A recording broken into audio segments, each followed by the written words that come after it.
Easy people, welcome back to my channel at Big Steve Mcfc. Manchester City 3, West Ham 0. One more game, one game at a time. Relax, deep breaths. That's what I was telling people at half time when they were coming up to me going, Steve, it's a bit flat. They're digging in too deep. We're gonna lose it. Relax. Deep breaths, calm down, different gravy. That is all I'm telling you. Different gravy. Chill out. Listen, great performance last night at the Etiad. A performance of champions. West Ham came to defend for their lives. 45 minutes, they did all right. It's all right digging in. But there's a big difference this season. Erling, Braut, Haaland, the Nordic meat shield, the record-breaking striker, the best single season in Premier League history, 22-year-old, first season in the Prem.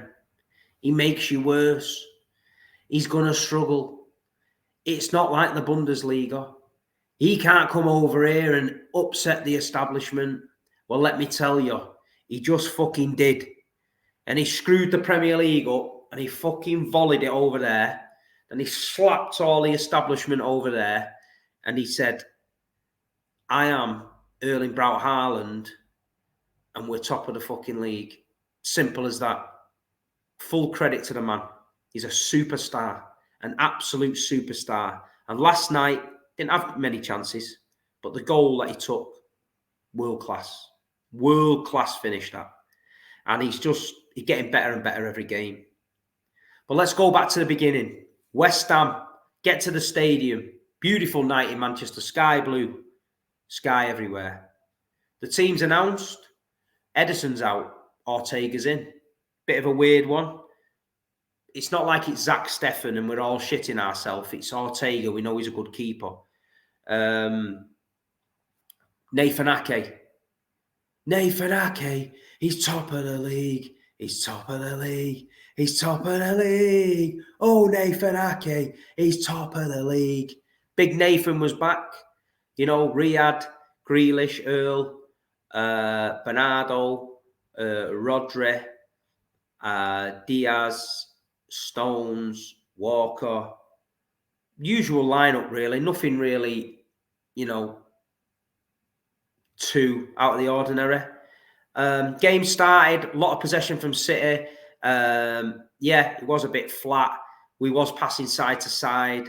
Alvarez, sorry, I didn't mention Alvarez. Alvarez was in again. Early doors, Alvarez was dropping deep. Some great link-up play. Couple of shots from far out. It looked like West Ham were in for a tough night. But they dug deep. They dug deep. They didn't really create anything. They were just trying to frustrate City. They got themselves back. 2 banks of 4, or a 4 and a 5, moving side to side, blocking the passing. Ruben Diaz had a lot of the play, but he couldn't thread that ball through. Rodri was getting in good positions, couldn't thread that ball through. A lot of it was going side to side. Mahrez was getting blocked. Bernardo and Jack on this side were having a bit more joy.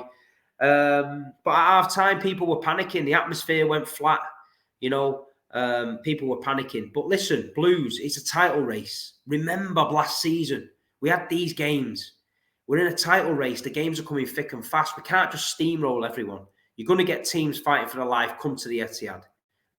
It's our job now to break them down.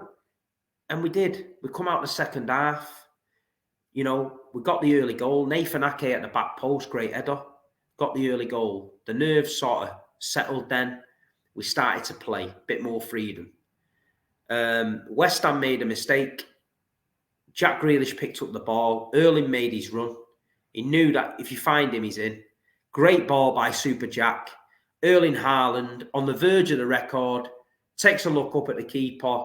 Fucking dinks. Over the keeper and in. Uwe Rosler.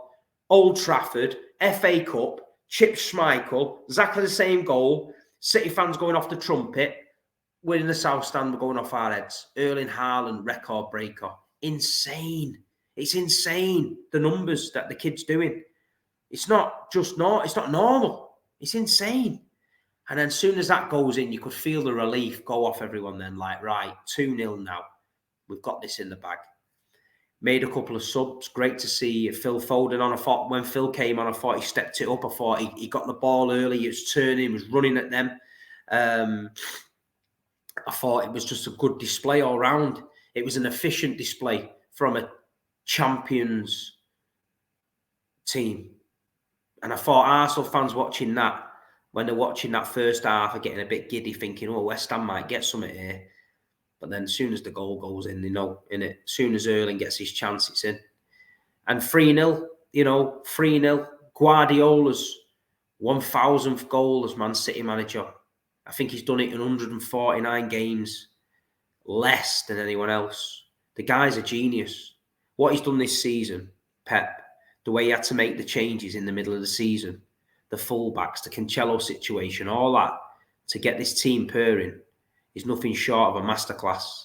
And that's why he's the best manager in the world. And the press can say what they want, fans can say what they want. But in years to come, we'll be talking about Pep Guardiola. We won't be talking about Sam Allardyce, even though apparently Sam's a better manager than him. So, but we won't go there with that. But the night belonged to Erling. What a season this kid's had. 22 years old, come to Manchester City. He's enjoying his football. His dad and his agent and his family must have been looking down thinking, we made a fucking mint move here. We made the right decision. He didn't go to Real Madrid. He went Man City. This football club is the best football club in the world for looking after players. These players come to this football club and they say it's a stepping stone. Sergio Aguero is going to go 2 years going Real Madrid. Kevin De Bruyne, 2 years going Real Madrid. Vincent Kompany, yeah, he's struggling a bit. He's going Real Madrid. Well, I'm sorry, they all stay for 10 years plus because they love the place. They love the club. They love the fans. They love everything about it. You know what I mean? They're paid well. Same with Erling. There'll be rumours in the summer. Real Madrid are going to do this. Real Madrid's going to do that. Thingy's going to do that. Yeah, it's all nonsense. If Real Madrid couldn't get him when he was 50 million and Real Madrid were champions of Europe, then Real Madrid want him. He's 300, 400 million. If you're talking 200 million for Neymar and people like that back in the day, then Big Earl's got to be worth 300 mil. I'm sorry, it's 300 mil. But they're not going to pay that. They're just not. But listen, his first season couldn't have gone any better. But like he said in his interview, he said, would you swap all them goals for trophies and a treble? He said, yeah. So the kid knows what's on the agenda. There's been a little bit of some pictures come out in the treatment room. I don't know if you've seen it at City. There's a Champions League trophy on the wall and a Premier League and an FA Cup. And it says, our focus. Now, serious shit. They're walking around day in, day out. They're looking at the trophy. They're manifesting it. That's what we need to do as supporters. Keep thinking about it. Don't speak it. Think about it. Think about what you're going to do when them trophies come home. How are you going to celebrate? And that's what I do. I'm getting a villa in Istanbul. I'm having a Peter Swales European Cup party in it. It'll be the best party Istanbul's ever seen if we win that Champions League, let me tell you. But we're not going there yet because we've got Real Madrid next week. Calm down, Steve. Calm down. But no, Blues, last night was great. Everything about the night. Pep's 1,000th goal. Erling breaking the record, beating Alan Shearer, Andy Cole, getting the job done. Another 3 points, another step towards a title. Brilliant. I thought Nathan Ake came in, did well again. Nathan's had a fantastic season. If Erling Haaland doesn't score these goals, Nathan Ake's player of the year for me. Absolutely outstanding. Let me know in the comments below what you think about Nathan this season. And if you had a player of the year, top three Man City this season, list the top three in the comments below. And obviously, I think Earl's going to be number one, but I'd be interested to see who 2 and 3 are because Nathan Ake's up there. John Stones, Kevin De Bruyne, Ruben Diaz. Again, last night, Diaz, legend, clean sheet, all the boys. But yeah, no, listen. But what I've got to say is as well, TalkSport this morning were trying to pick up with this narrative that Pep wanted more from the fans. Listen, I haven't heard anyone calling the fans last few games when the City end's been bouncing against Arsenal when Arsenal shit themselves because the crowd was fucking right on them. Was it flat last night? Yeah, in places. But the South Stand was still trying to sing, get the songs going. But you do get them flat games. Oh, well, you're going for a title. And, you know, listen, when you're going for a title, you can't just be bouncing every single game because the nerves kick in. Some people are nervous. Some people are a bit anxious. Some people, you know, them night games, some people finish work, can't quite get up for it. I'm not making excuses, but every game can't be a cauldron of hate and a cauldron of hell. It just don't work like that. So at the end of the day, what we've got to think is we got the job done. We've got Leeds on Saturday. Yeah. Anyone that's going to Leeds on Saturday, make sure you turn up, South Stand, 100%. Get behind the team. Get behind the boys. You know what I mean? Do your job. That's all I'm saying. Saturday is a big, big game. Leeds United at home. They've got Sam Allardyce. They're coming to spoil the party, apparently. We need to raise it a level. So, you know, if you go into the game Saturday, get in there early, get yourself a few beers, get in the stand and get this chance going. I've said it before, Colin Bell, family stand, East stand. Doesn't matter if you sat there and people look at you and think you're a dick. Get up there and sing. You've paid your money for your ticket. Get up there and sing. I guarantee there'll be 10 people behind you jump up and sing because they're waiting for you to trigger it off. Don't be the one that comes out the ground and thinks, you know, it was crap up there today. I never did out. Don't think that because you got a voice. Sing it. Get up there. Get singing. Let's get behind this team. We're all together. Man City going for the title. Yeah. Leeds United at home. 3 points. And we're 3 points. We're 4 clear with 4 games to go. You know what I mean? Unbelievable from where we was. So, listen, Blues. Leeds United at home. I've just done a preview on the Leeds channel called Just Joe. Decent chat with him. Talking about Leeds, Bielsa, Calvin Phillips, all that. So if you want to go and watch a bit more in depth about the Leeds game, go and watch that. Just Joe, he's called the Just Joe Show Leeds. But I'm confident. I'm confident going into Leeds, we get the job done. I can see Gundogan coming in because he got a rest. I can maybe see Kyle Walker getting a rest because we've got a big game Tuesday against Madrid and Kyle's going to be important against Vinicius. Maybe see Mahrez getting a rest for Foden because Foden come on and he looked decent. So I could see Foden starting. I think Erling will start. I think Alvarez might drop out. I think Kevin De Bruyne might come back for Leeds. Maybe start on the bench. Don't know. But we just got to get the 3 points. I'm expecting Leeds to dig in. I'm expecting them to make it tricky. But I expect us to get the job done. We can't panic. We've been there before. We've been 2-0 down in the last game to lose the league and won. We've been 2-1 down against QPR and won. So if you're 0-0 at half-time against West Ham or Leeds, relax, man. Just relax. We've got the best manager in the world, the best team in the world, and we know what we're doing. 1 game at a time. That's all we're taking it, 1 game at a time. So listen, Blues, 13 minutes. That's all we need on this. We've spoke about West Ham. We got the job done. We've got Leeds on Saturday to get the job done. I appreciate everyone tuning in. The content is getting regular. You know what I mean? If there's anything you want me to do more of, predicted lineups, whatever you want, let me know. I just find that these little previews work. They're nice and easy. People can watch them. I call them going for a shit watches because people always say, Steve, when I'm going for a shit, I watch your videos and I'm like, oh, thanks. So you know what I mean? People must think, go for a shit, Big Steve shit. But I appreciate it. The numbers are going up. Please hit the like button. Please subscribe. Please share to the Facebook groups and stuff because it helps me, the algorithm. I wasn't going to touch on it, but it's just come in my mind.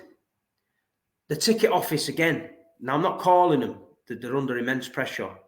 But the Brentford away game sold out in 5 minutes. The 18 to 25s all got excited and got all the tickets because of a drop bollock. And all the old school who've been going for fucking years and years and years didn't get a ticket and they're shit at the fan. They're shit at the fan. We nearly had a civil war. Man City youth, Man City old school was going to have it. Yeah, they were going to have it on the field near the ground at weekend. But we've stopped it because City realised what they've done. They've withdrew it all, the refunds. They've put the 18 to 25s in a ballot and they've distributed the point system down. Now, when you've been to 30, 40, 50 games a season and you're going to miss the last game of the season, it's pretty hard to take. That goes on both sides. Goes for the young uns who have been going every week, smashing it. If City lift a trophy at Brentford and you're not there to see it, it's going to be tough. But it's just felt that it's Brentford. The allocation is 1,700. It's crap. So I understand the ticket office. I understand the youngsters. I understand the old school.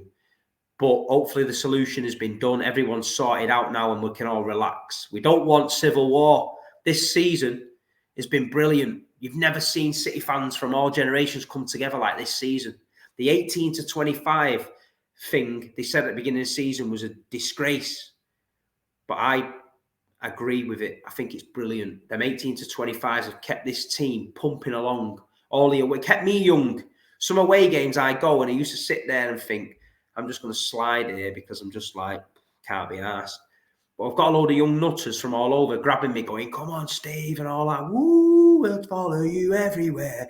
I'm like, I'm buzzing with it. You know what I mean? My missus thinks I'm losing the plot because I'm going back to my youth, but it's kept me young. And I know there's a lot of the older City fans that have enjoyed it this season and we're all together. So I know it's unfortunate and I know some people are going to miss out on Brentford, but it's the allocation. There's nothing City can do about it. It's just shit. If we was anywhere else, we're getting 3,000-4,000, we're all there. You know what I mean? So it is what it is. But the ticket office realised a mistake. They got it under control and we're all back happy and harmonious. Yeah? We won't talk about the Real Madrid at home game because I did that the other day and people didn't like it, but we're going to relax about it. But listen, Blues, you know, I'm trolling a bit, but Leeds United, next step along the road, Saturday, 3 o'clock, King's Coronation. Get yourself there. Let's get the 3 points. Come on, City.